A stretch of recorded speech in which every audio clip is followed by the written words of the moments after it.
there is a false teaching that goes around in Vedanta circles, that in Vedanta, real and unreal don't mean what they mean in the normal everyday parlance. This is not true.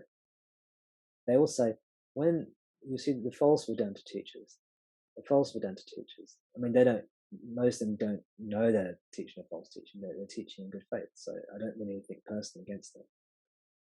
This is my view.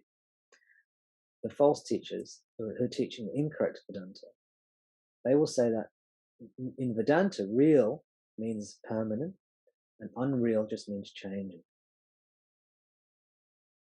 And it doesn't really mean it's unreal. When they say it's unreal, they just mean it's changing, it's temporary. But it's actually not like that. The Vedanta teaching is actually saying, if it's temporary, that means it doesn't exist. It's not real. How do you discover if something's not real? How do you discover if something actually doesn't exist? It's temporary. It can move. It can change. Anything that doesn't, all these things that are moving and changing, they don't exist. They're unreal. That's what the Vedanta teachings say.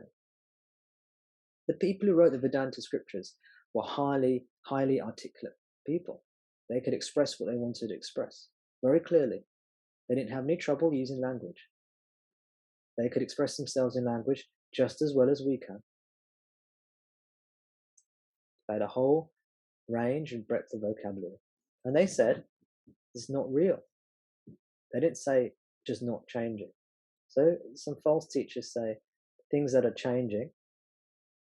They say Vedanta, the word sat means permanent, and the word asat means impermanent. No, permanent things are sat, which is the self, and impermanent transient things are asat, which means unreal, which means they don't exist, which is Maya.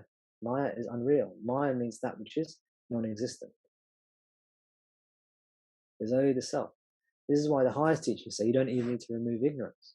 There is no ignorance. Look and find the ignorance, you will see nothing. You'll find nothing. But you have to slow the car of the ego first down and then deconstruct it, and you realize it was never there in the first place. It's a paradox.